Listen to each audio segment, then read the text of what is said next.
Hey, this is Anney and Samantha. And welcome to Stuff Mom Never Told You, a production of iHeartRadio.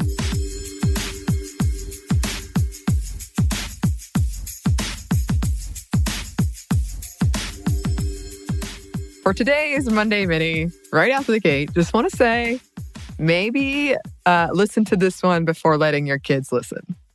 This one may be a little personal as well as explicit. Not too explicit, but yes. A little bit. Want to put that warning there because today we're talking about horniness and particularly quarantine horniness and some personal experiences with it. Because, several outlets have been reporting on an increase in horniness during this quarantine and why that might be. And there's actually some science, and we're going to get into that in a little bit. Right. So I know you and I were talking about the Steve Carell episode in which they were talking about there's more need for porn and such. Right. So if you haven't seen that clip, it's pretty funny. But first, as per usual, let's talk about definitions. Yes. So from dictionary.com, horniness is one, being sexually aroused, or provoking or intended to provoke sexual arousal, or sexually eager or lustful. Ooh, lustful.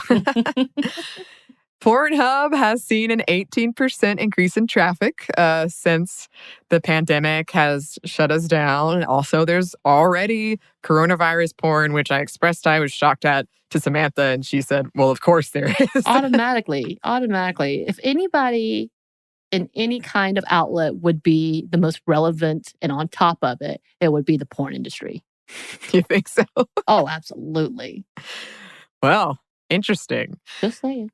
OnlyFans, which is sort of a cam performer website, reported a 75% increase over a month period. And some performers have experienced such success they were able to pay off their debts already. And the sales of sex toys has gone up 30% at some sites.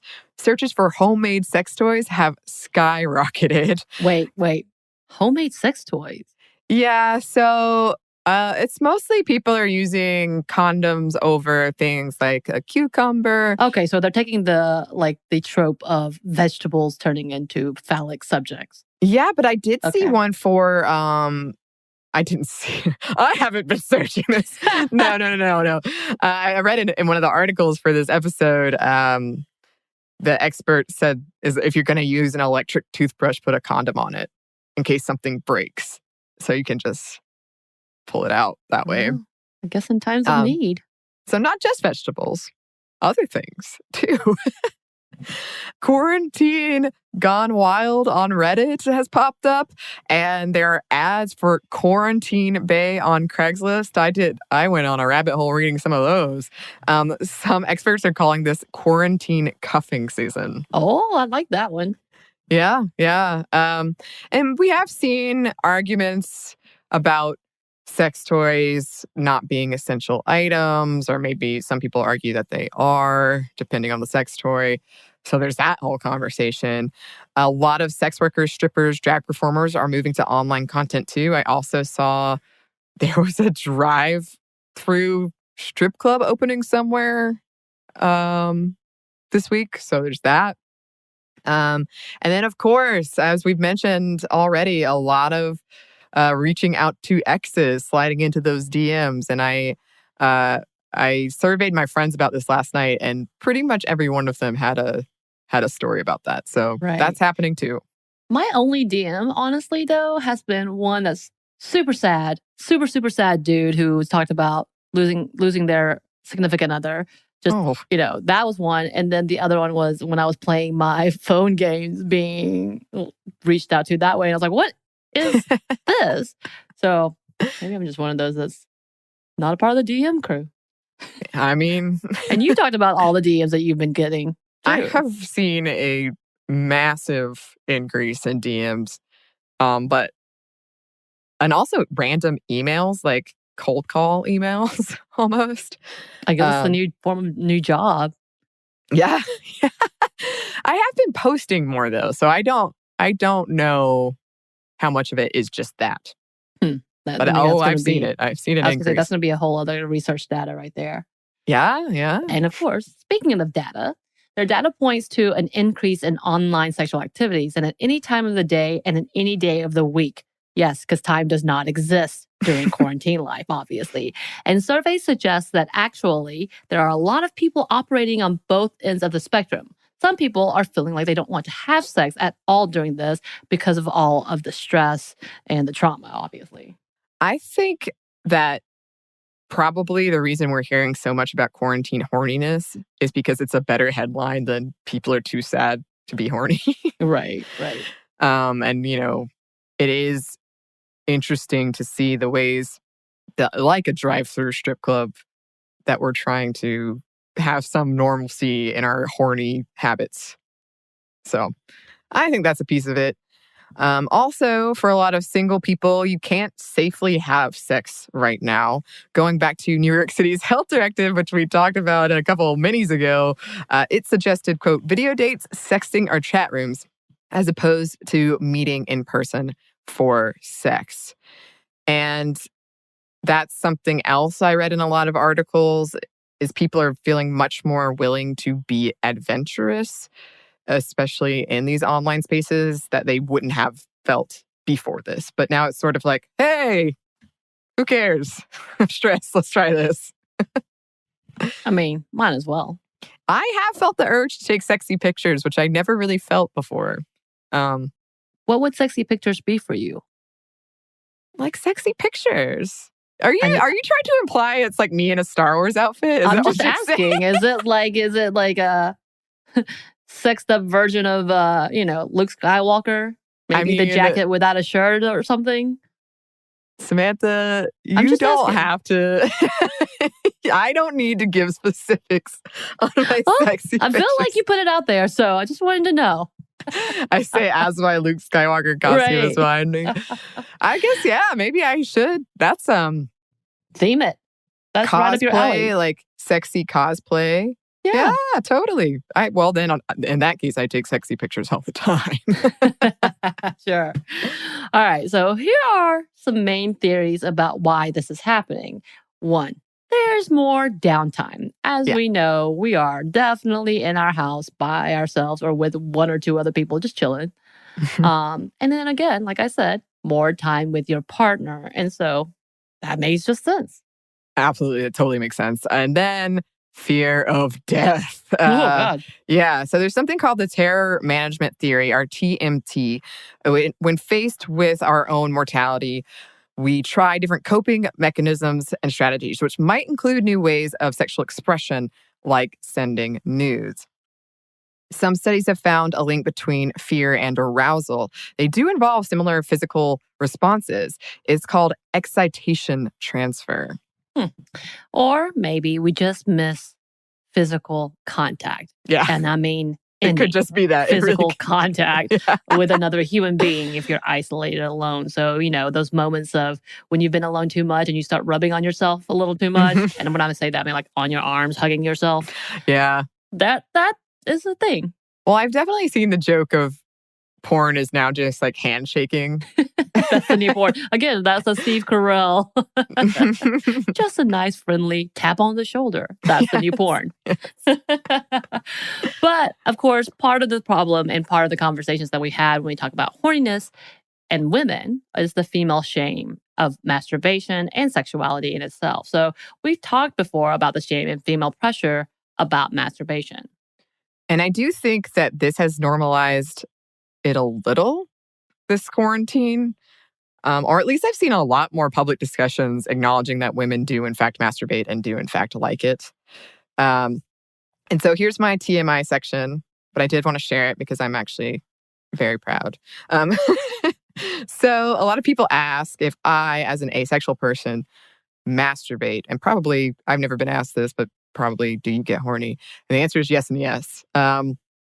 Regularly. Not so much with the horniness, but with masturbation, yes.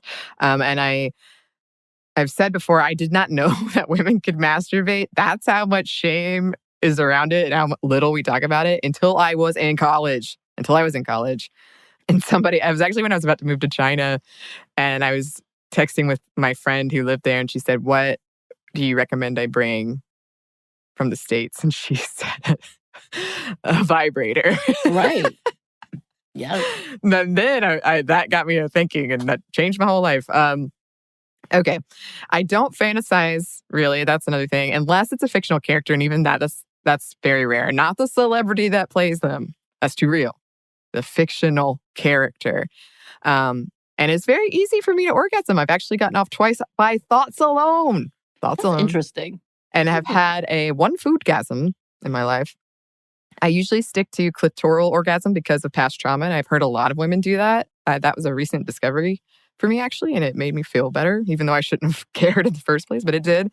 And the other day, I couldn't concentrate. It's the middle of the afternoon, and I thought, well, let's try masturbating because it clears your head up. And I wasn't like horny. I was tired. I had the best orgasm of my life. I got a text. I texted many people about it. I soaked through my shirt with sweat. It lasted for 40 minutes. 40 minutes. My body was sore. My neighbors definitely heard me. And I felt like I was high afterwards, like I was floating. And it could have kept going. Like I had to make the choice to stop because I had work to do, and I hadn't scheduled a 40-minute session in my day. And now I'm mad. I wish I had just pushed the limits and see how far I could have gone and said, you know what, Samantha, we're going to have to push our recording. I would have been okay with that. It was nuts. It was nuts. I've never had anything like that before. I hope it happens again one day. It was almost frightening, like the level of pleasure and just total loss of control. But I was very impressed with my stamina. I tried to recreate it a couple of days later. Like I had the same drinks. I did at the same time. Like right. Didn't happen. You can't always get it that way. I am definitely jealous. Like, I don't know if I've ever been that level. Like, don't get me wrong. I've had some really good times and all of that. But a 40-minute stretch, I'm not gonna lie. It also sounds exhausting. It was very exhausting. Oh my God. Afterwards, my whole body was just melting. But that is damn impressive. And I was very proud of you. I think the first question was like, did you use your toy? Which you had just gotten the nice one, right? Right before, when I heard rumors we were going to be shutting down, I pulled the trigger and bought a really fancy, nice one, right? Yeah. But also, I don't quite understand foodgasm. What is that? Oh, you've never heard of foodgasm? I've heard of it, but I didn't think it was a literal thing. I thought it was just like a descriptive. Obviously, it was so great, but an actual literal occurrence? Oh, yeah. I remember it well. I was in New York City for the first time, and I was at a Italian restaurant, and it was a shrimp pasta, and it wasn't that great, but something happened. And I was in public, and it was very, very embarrassing. I had to go to the bathroom. Wow. So, because again, I've never had that as an actual thing. Don't get me wrong. I love food, and I love food so much that I will plan trips around what I'm going to eat or days and time frames. Like today, I was already planning both lunch and dinner for today. And typically at the beginning of the day, I will go like that. Mm-hmm. My 35th birthday, we went to New Orleans, and it was just based on food more than anything else. Yeah. But to actually have an orgasm due to food has never, ever actually happened to me. And I'm very jealous, again, of that level. Yeah. And I was on a date. It was pretty... I actually didn't know it was a date, but I really should have. Even for me, that was poor. I did not pick up those signals. But only the one time has that happened to me. But yeah, I mean, obviously, that's impressive all around, no matter what timing, what is happening in the world. But yeah, I think right now, one of the things that we can all say is we are deprived a little bit of just human touch. Yes. Oh, yeah. And the things that we took for granted way back when. Yeah. Oh, yeah. But that also does drive to a sexual need that we sometimes cannot get. Mm-hmm. Yeah. And definitely can't get if we're all by ourselves. Right. And I don't know if quarantine had anything to do with my experience. But I will say I surveyed my friends last night. We're very open with each other. If they were experiencing horniness, and it was half and half. Right. Two of them were, and the other two felt completely the opposite. Right. Yeah, and I think for myself, at the beginning, I was like, yeah, let's do this.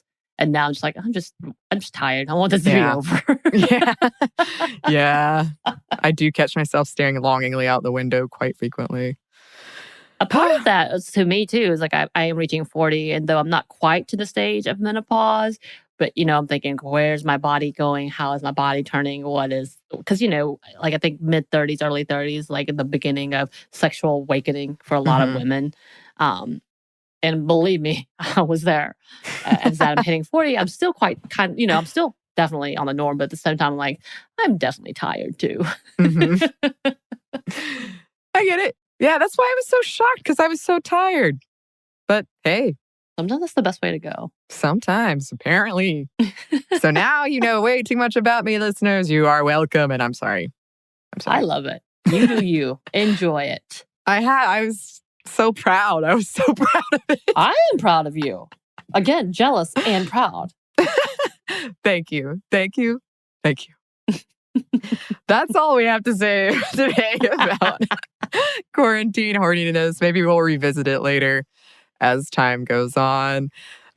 We would love to hear what topics we should cover for the next Monday Mini. You can email those suggestions to us at stuffmediamomstuff@iheartmedia.com. You can find us on Twitter at momstuffpodcast or on Instagram at stuffmomnevertoldyu. Thanks as always to our super producers JJ Posway and Andrew Howard. Thank y'all. And thanks to you for listening. Stuff Mom Never Told You is a production of iHeartRadio. For more podcasts from iHeartRadio, visit the iHeartRadio app, Apple Podcasts, or wherever you listen to your favorite shows.